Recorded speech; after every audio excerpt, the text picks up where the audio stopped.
Bonsoir à tous, bonsoir à toutes. Ravi de vous retrouver. C'est l'heure de votre journal sur KMT, LCL, FM+, disponible sur la TNT et sur Canal Satellite, sur les réseaux Free, Orange, Bouygues et SFR en France et dans ces régions ultra-périphériques. Voici les titres. Le 5 février, de 8h à 13h, s'est tenu le Forum Agriculture, Emploi et Avenir. En Martinique, entre 2016 et 2026, la population scolaire a diminué de 19,8%, soit 15 405 élèves de moins. À partir du 12 août 2026, les sachets individuels en plastique de ketchup, mayonnaise ou sauce soja seront interdits pour le service sur place dans tous les restaurants de l'Union européenne. Dans votre avis compte, est-il dangereux de se rapprocher des autres pays de la Caraïbe? Vos réponses dans un instant. Et le savoir y réfléchir de Roland Laouché s'intitule ce soir « Remplacer la canne à sucre et la banane ». Voilà pour les titres. Et pour commencer ce journal, la pensée du jour. Le bonheur et la satisfaction humaine doivent en dernier ressort provenir de l'intérieur de soi. C'est une erreur que d'attendre une satisfaction ultime à partir de l'argent ou de la technologie.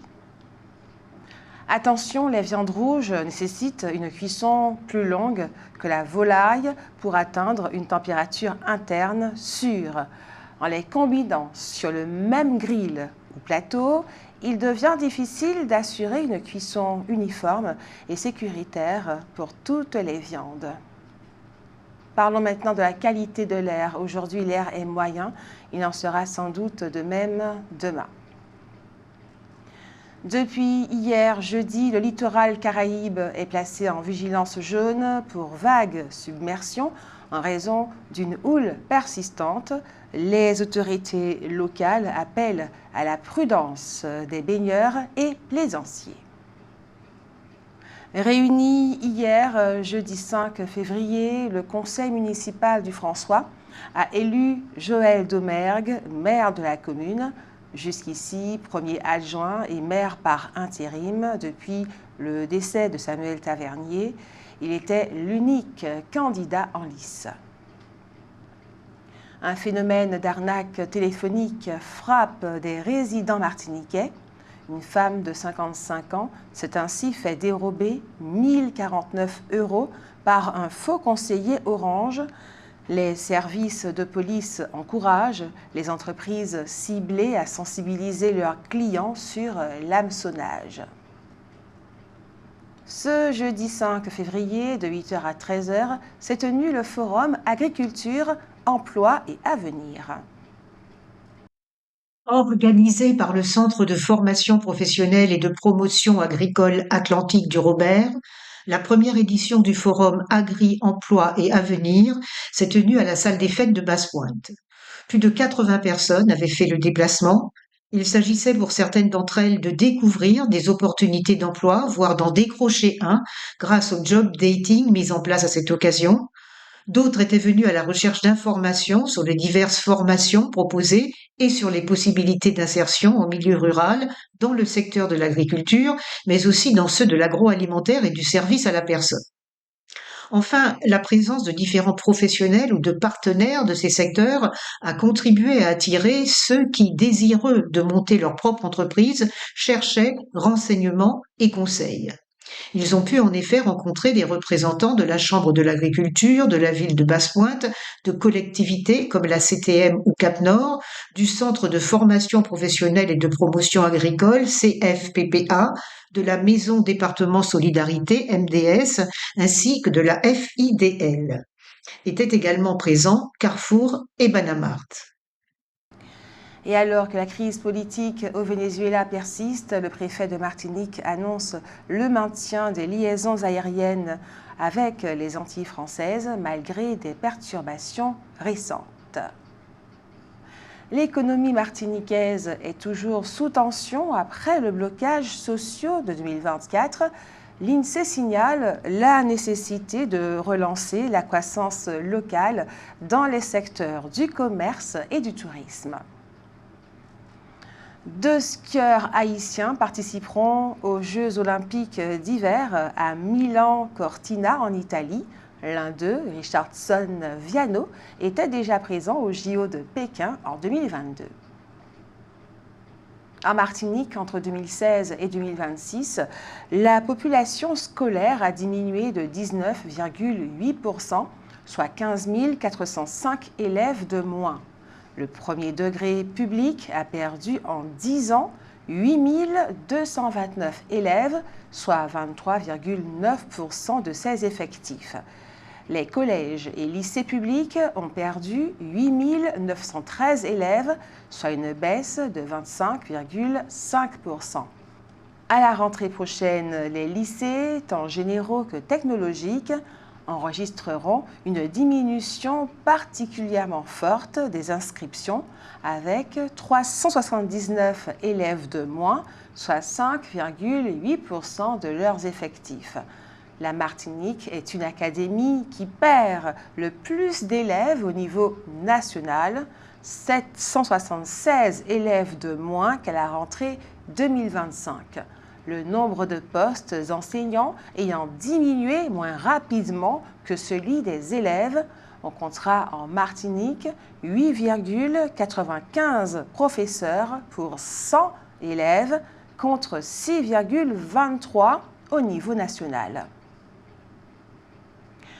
Le cancer reste la deuxième cause de mortalité dans les Caraïbes après les maladies cardiovasculaires, alerte l'agence sanitaire CARPHA. L'organisation souligne une augmentation du nombre de cas et la nécessité de renforcer les politiques de prévention et de diagnostic. La Bête à Fée va illuminer les rues de Fort-de-France demain, samedi soir. Cette parade nocturne emblématique du carnaval Faux-Yalais rassemblera groupes à pied et carnavaliers pour un vidé rythmé de percussions, de lumière et de costumes fluorescents. L'édition 2026 des Outre-mer aux avant-postes a eu lieu jeudi 29 janvier à Paris. Seul événement national consacré aux territoires ultramarins, à leur rapport avec l'Hexagone et plus largement avec la République française, cette 5e édition des Outre-mer aux avant-postes a été l'occasion de faire le point sur les enjeux actuels de ces régions. Invitée en ouverture, Naïma Moutchou, ministre des Outre-mer, a tenu à souligner que, loin d'être périphériques, les territoires ultramarins sont au cœur des enjeux de la souveraineté française dans le monde. On ne peut dire que la France est la 2e puissance maritime au monde sans parler des Outre-mer, sinon on est un pays continental comme un autre. On ne peut dire que les Outre-mer sont aux avant-postes, qu'ils constituent une puissance pour nous et escamoter le sujet, a-t-elle affirmé. Selon elle, les candidats à l'élection présidentielle française de 2027 devront donc impérativement se prononcer sur la place qu'ils veulent donner aux Outre-mer au sein de la République. Il est en effet essentiel, a-t-elle rappelé, que les politiques publiques françaises se projettent et soient mises en œuvre en tenant pleinement compte des Outre-mer et que les Français se pensent et se définissent en incluant les Outre-mer comme faisant part de leur identité. Les Outre-mer doivent entrer dans la conscience commune, a ajouté la ministre. La ministre des Outre-mer a également évoqué les grandes réformes structurelles attendues. Des réformes dont elle prévoit qu'elles verront probablement le jour après 2027 et qui doivent avoir leur place dans le débat de la présidentielle. Mais pour la ministre, il convient de les préparer et de les discuter dès à présent. Il s'agit pour l'heure de travailler à la définition de modèles économiques, sociaux, sociétaux, de transition écologique ou concernant la jeunesse dans les Outre-mer, puis de soumettre ces modèles aux candidats à la présidentielle avec la question « Qu'en pensez-vous » L'organisation d'un changement institutionnel et politique, non seulement en Nouvelle-Calédonie, mais aussi en Martinique, en Guadeloupe, voire en Guyane, doit être un processus mené avec les élus et les responsables locaux, afin que les populations locales puissent ensuite se prononcer démocratiquement sur ces propositions. La ministre a notamment abordé la question de la Nouvelle-Calédonie, estimant que la politique de la chaise vide n'était pas acceptable si on veut faire avancer les choses. Elle a évoqué Mayotte et ses blessures, ainsi que le plan de 4 milliards d'euros qui doit être mis en œuvre sur la période 2024-2030, un plan qui, il faut le dire, tarde à se concrétiser dans le quotidien des Mahorais. Elle a également fait référence à la place stratégique de Saint-Pierre et Miquelon. Quant à la problématique du pouvoir d'achat dans les territoires ultramarins, Naïma Mouchou a estimé qu'elle est cruciale et qu'il s'agit d'une question sur laquelle il ne faut pas décevoir. La ministre a conclu en affirmant la nécessité d'investir sur tous les plans pour organiser et assurer, citons-la, la souveraineté de nos territoires qui est non négociable. Le Carnat Village s'installe ce dimanche à Schœlcher pour une journée dédiée aux traditions du carnaval martiniquais. Ateliers, animations pour enfants, défilés et vidés rythmeront ce rendez-vous familial, pensé comme une immersion conviviale dans l'univers carnavalesque. Et puis ce dimanche 8 février, l'association Carnaval Sud Martinique organise l'élection de la Reine du Sud. L'événement débutera à 10h sur le front de mer des Toisilets. Je vous le disais en titre, à partir du 12 août 2026, les sachets individuels en plastique de ketchup, mayonnaise ou sauce soja seront interdits pour le service sur place dans tous les restaurants de l'Union européenne. Cette mesure s'inscrit dans le cadre de l'application du nouveau règlement sur les emballages, entré en vigueur en 2025. L'objectif est de réduire les plastiques à usage unique alors que chaque Européen jette environ un demi-kilo d'emballage par jour, des gobelets à emporter au film plastique en passant par les petits contenants de condiments. Concrètement, les restaurateurs devront passer à des solutions réutilisables ou en vrac, bouteilles de sauce posées sur les tables, distributeurs rechargeables, petits ramequins lavables ou services de sauce au comptoir. Les sachets ne disparaîtront cependant pas complètement, ils resteront autorisés pour les plats emportés et pourront toujours être vendus en supermarché et certains lieux comme les centres de soins seront tout simplement exemptés. L'Union européenne entend ainsi réduire de 15% la quantité de déchets d'emballage par habitant entre 2026 et 2040 et prévoit d'interdire progressivement d'autres emballages à usage unique, par exemple les flacons de savon et de shampoing dans les hôtels à partir de 2030. Une évaluation globale du dispositif est prévue en 2032, la Commission mettant déjà en avant une baisse d'environ 30% des déchets plastiques sur les plages européennes grâce aux politiques mises en place jusqu'ici. Ce vendredi, de nombreux agents du centre pénitentiaire de Ducos ont cessé le travail et bloqué l'accès à l'établissement. Ils dénoncent l'extraction d'un détenu classé escorte niveau 4 vers le CHUM sous la surveillance de seulement 3 agents pénitentiaires, ce qui ne respecterait pas les normes de sécurité en vigueur. En ce 6 février, journée internationale de tolérance zéro à l'égard des mutilations génitales féminines, des militantes alertent sur une dynamique de remise en cause des protections acquises pour les femmes et les filles en ce domaine.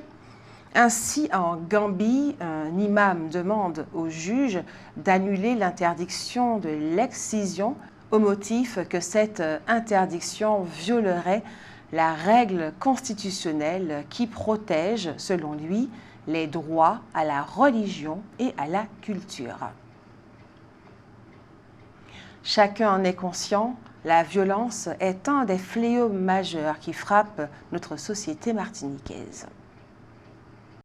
Avec 40 homicides, dont 34 par arme à feu, l'année 2025 a été marquée par une augmentation de la violence armée en Martinique.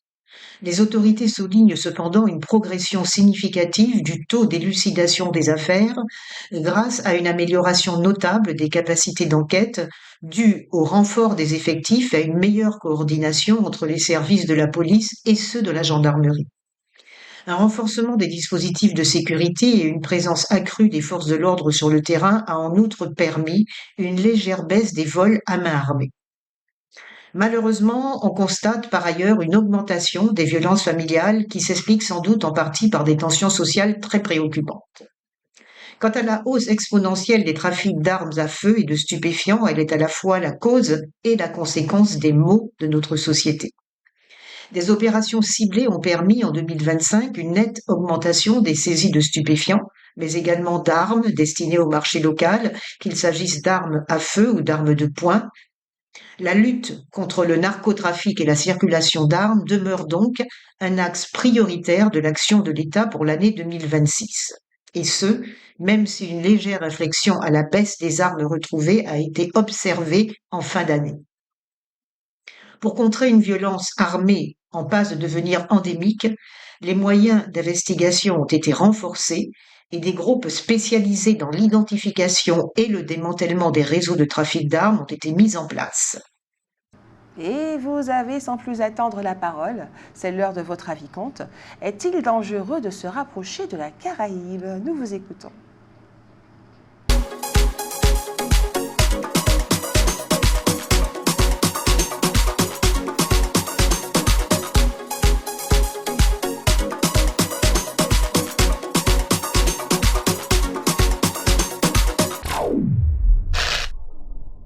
Est-il dangereux pour la Martinique de se rapprocher de ses voisins de la Caraïbe? Je ne vois pas pourquoi, en quoi ce sera dangereux de se rapprocher. Ce serait même une très bonne chose. L'ouverture au niveau du pays. Alors, il y a deux questions en une. Donc, c'est bien de se rapprocher, mais seulement, il faudrait que les autorités puissent prendre des mesures, peut-être pas draconiennes, mais des mesures beaucoup plus strictes vis-à-vis des étrangers. On est caribéen. Je pense que c'est l'une des choses maximum. C'est une des choses primordiales à faire. Parce que le bordel qui existe avec la force, il faut qu'on arrête, c'est tout. Avec les béquilles aussi et la. Pas du tout. Parce que nous sommes dans un rythme caribéen. C'est très simple.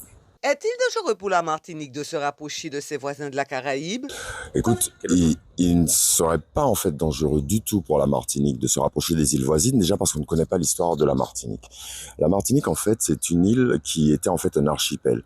La Grande Martinique, par exemple, le drapeau de la Martinique, qui est le drapeau blanc avec la croix et les 4 serpents, représente la Grande Martinique. La Martinique qui possédait en fait Sainte-Lucie, la Dominique, la Grenade et Saint-Vincent-les-Grenadines jusqu'à l'île de la Petite Martinique.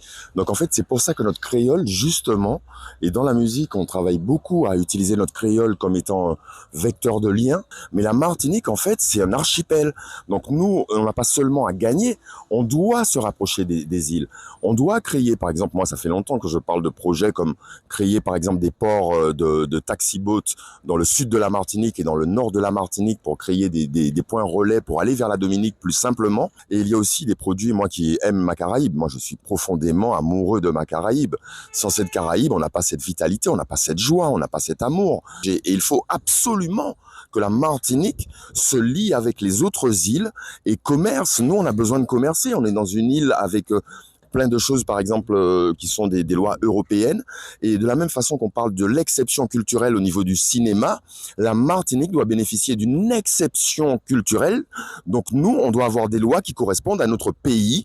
Un point, c'est tout. Parce qu'on oublie que le Martiniquais, généralement, il y a des Martiniquais partout dans le monde, en Australie, etc. Partout où on va dans le monde, on peut trouver un Martiniquais qui représente généralement bien les Martiniquais, avec un être poli, respectueux, qui sent bon, qui est gentil et rigolo, et qui est travailleur. Donc, on oublie souvent de dire ça. Donc, la Martinique grandit, elle se rapproche de ces îles. Et en fait, je pense que cette question est plutôt faite pour amener les gens à se rendre compte que nous allons passer à autre chose. À quelque chose de plus grand, de plus beau pour notre pays, parce que notre pays a une grande histoire, et on l'a oublié. Ça dépend de comment, puisque vu ce qui se passe avec M. Trump aux États-Unis, donc on a quand même peur lorsqu'on est en bateau. Donc oui, je pense qu'il y a un risque quand même.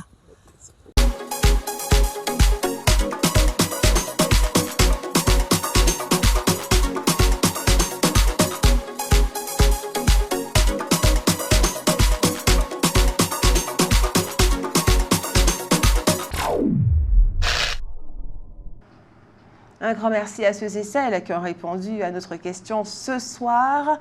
Passons au savoir et réfléchir de Roland Laouché qui s'intitule « Remplacer la canne à sucre et la banane ».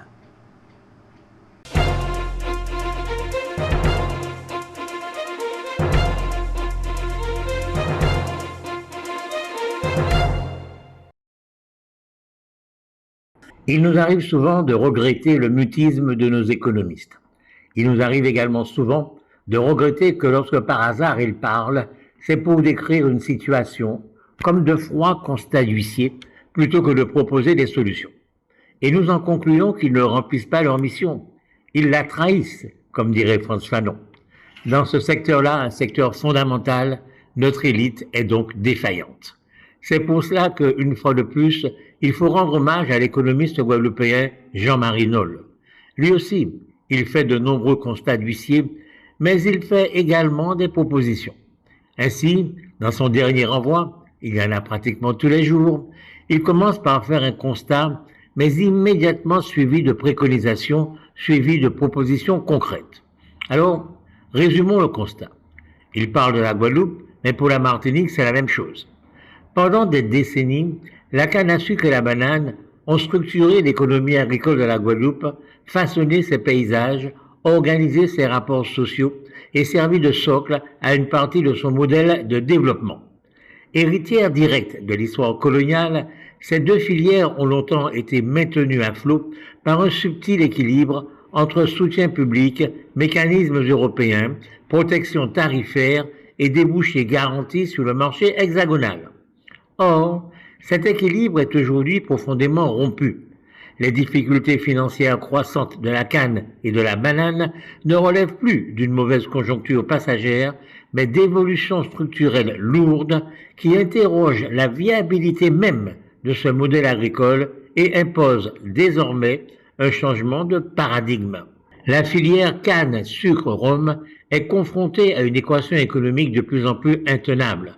La fin progressive des protections européennes, la volatilité des prix du sucre sur les marchés mondiaux, la hausse continue des coûts de production, énergie, intrants, transport, main-d'œuvre et la fragilité industrielle des sucreries locales ont profondément dégradé la rentabilité de la canne. À cela s'ajoutent des rendements irréguliers, fortement dépendants des aléas climatiques et une dépendance quasi structurelle aux subventions publiques.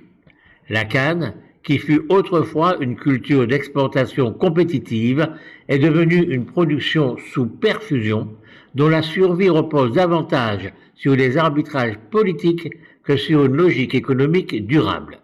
Chaque campagne sucrière est désormais vécue comme un exercice de sauvetage et non comme une perspective de développement. La situation de la banane n'est guère plus rassurante. Longtemps présentée comme un modèle de filière organisée, labellisée et soutenue par l'Europe, elle subit de plein fouet la concurrence internationale, l'érosion des préférences communautaires et la pression constante sur les prix exercés par la grande distribution. Les exigences sanitaires et environnementales légitimes sur le principe se traduisent par une inflation de normes et de coûts qui pénalise lourdement les producteurs guadeloupéens face à des concurrents extra-européens soumis à des règles bien moins contraignantes. Les crises sanitaires récurrentes, la fragilité des plantations face aux cyclones, aux sécheresses et aux maladies, ainsi que la difficulté croissante à recruter une main-d'œuvre stable, achèvent de fragiliser une filière dont l'équilibre financier est devenu extrêmement précaire. Fin de citation, et c'est donc signé Jean-Marie Nolle. Bien entendu, on peut regretter que M. Nolle semble considérer que seul du sucre est tiré de la canne. Si c'est à peu près le cas à La Réunion, ça l'est beaucoup moins en Guadeloupe et en Martinique, où la filière rhum se porte plutôt bien. Mais il est vrai que de multiples rhums sont proposés partout dans le monde par de multiples pays où leur production est bien moins onéreuse que chez nous. Mais cela n'est pas très important. Le plus important, ce sont les solutions que propose M. Nolle. Nous en parlerons lundi, si vous le voulez bien. Et après le savoir et réfléchir de Roland Laouché, Dans la rubrique santé ce soir, plein feu sur le syndrome de Morton. Le syndrome de Morton est une pathologie dite de l'avant-pied, mais il résulte de la présence d'une petite tumeur bénigne sur un filet nerveux au dos du pied. Celle-ci est le plus souvent localisée entre le 3e et le 4e orteil. Elle engendre des douleurs au dos de l'avant-pied durant l'appui. Cette douleur à la marche est intense, voire intolérable, et irradie parfois notamment au niveau des orteils. Elle impose l'arrêt et de se déchausser. Ce syndrome de Morton est bien souvent en rapport avec la chaussure. C'est ainsi que cette affection est favorisée par des chaussures trop petites, un serrage excessif du cornet antérieur et une hauteur du talon qui exerce une surcharge de l'avant-pied. Mais l'existence d'un type morphologique particulier d'avant-pied est également un facteur favorisant. La douleur très intense et brève lors de la marche, ainsi que sa localisation, signe facilement le diagnostic, lequel est confirmé lorsque le médecin fait renaître cette douleur par une pression plantaire. Le traitement de première intention repose sur le port de chaussures moins serrées, présentant un cornet antérieur plus large, des talons moins hauts et éventuellement des semelles amortissantes. Certains patients peuvent être soulagés par le port de semelles orthopédiques. Des infiltrations locales de corticostéroïdes peuvent aussi être prescrites. Mais si la douleur persiste, on recourt à une ablation chirurgicale de la tumeur ou à une section du ligament intermétatarsien. Voilà, c'est la fin de ce journal. Merci à vous de l'avoir suivi. Merci de votre fidélité.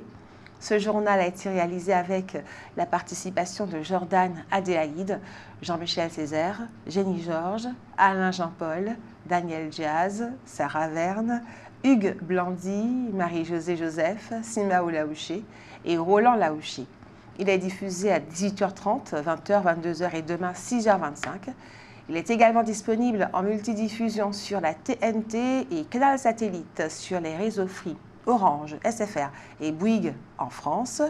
Vous pouvez bien entendu revoir votre journal sur notre site kmttelevision.fr. Je vous souhaite une agréable soirée, prenez soin de vous, un bon week-end à lundi et que Dieu garde la Martinique.